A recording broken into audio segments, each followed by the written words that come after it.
Subsequent to that, as you are aware that actually we were deployed, the Defence Force is deployed about 8 kilometers outside Bangui. The rebel forces started advancing towards what they call a place called Damara. They took Damara from the regional force that was deployed there, and they made their way down to Bangui. And then as a defense force, we decided that we are going to protect our base, and then we moved out of the base to take defensive positions around our base. And then they made contact with our forces on Saturday around plus minus 9 o'clock South African time. Of course, when they made contact with us, we retaliated and became a high tempo. Those of you understand military.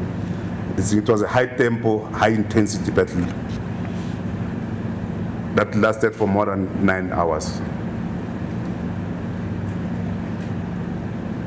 The South African forces were about just under 200 because others were still in the base. And then it was 200 against plus minus 3,000 rebel forces.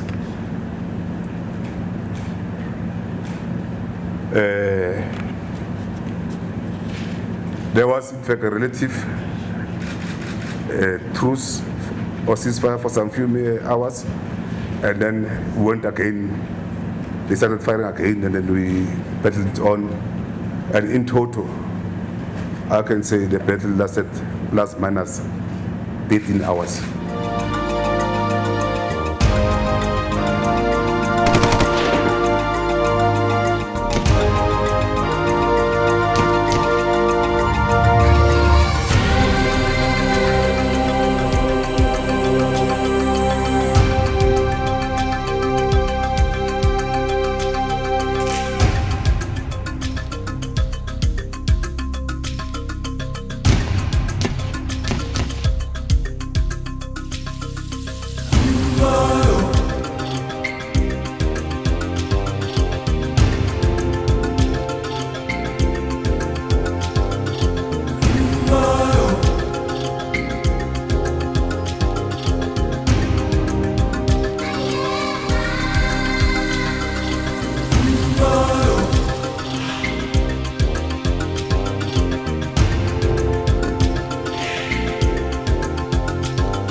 They were so proud that they fought with soldiers at last, because most of the time what happened, the defense force of that country, every time when they see rebels, they run away.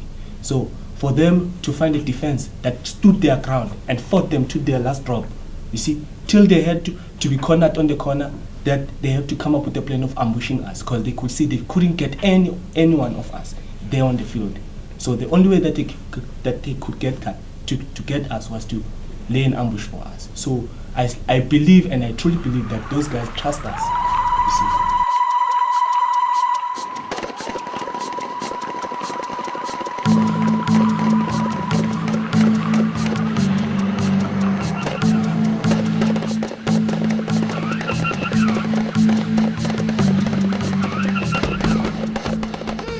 We had casualties at our side.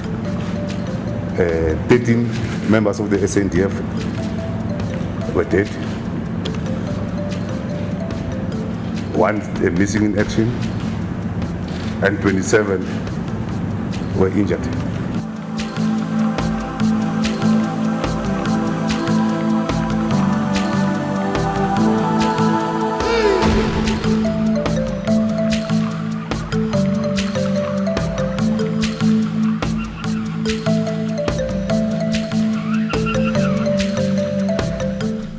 Fighting with 4,000 trained rebels. It was very difficult, but we show character.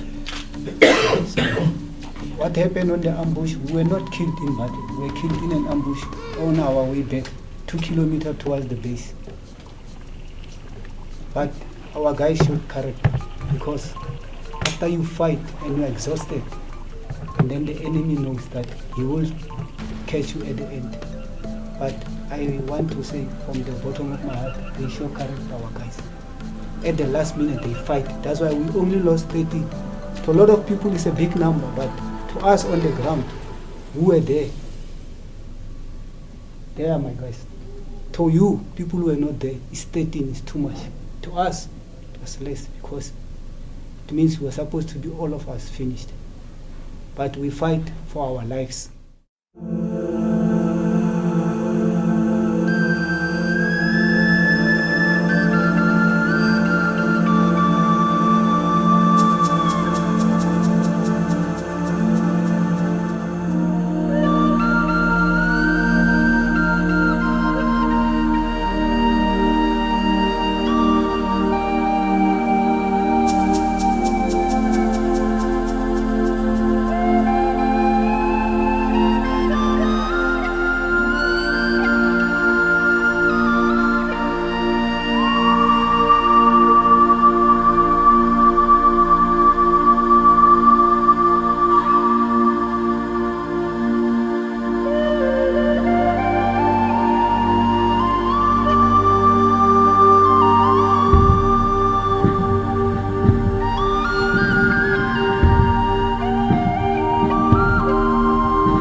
gathered here in unison across political and other spectra to mourn its children.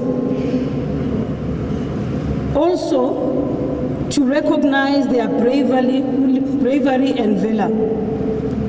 It is therefore befitting on an occasion such as this one that the Commander-in-Chief of the South African National Defence Force, President Jacob Zuma, should lead the nation in this period of mourning and paying homage to these 13 soldiers who laid their lives so bravely during their deployment.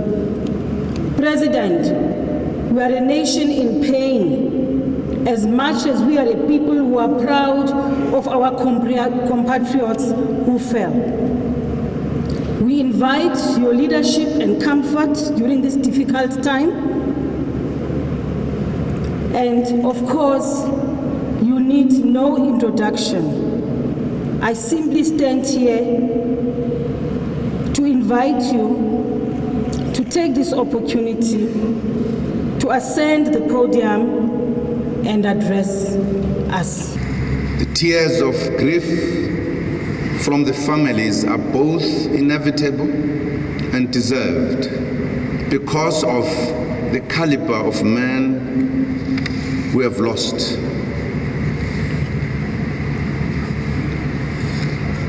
To the families, the pain is shared by thousands of South Africans in many corners of the country and the continent. When future generations ask what kind of men and women these were, who gave so much of their lives to the service of the people of South Africa and the continent, we will be able to boldly say how special they were to put their own lives at risk for such a noble mission of building peace in the continent. There are those who have decided to use this period of mourning to try and dishonor the memory of our heroes by peddling various unfounded allegations and conspiracy theories. There has been a deliberate attempt to cast doubt and distort the purpose of Operation Vimbezela, our mission in Central African Republic. Will not be sidetracked by those who are on a perpetual campaign against the democratic government. Let me emphasize that we reject any insinuation that these soldiers were sent to the Central African Republic for any reason other than in pursuit of national interests and the interests of the African continent.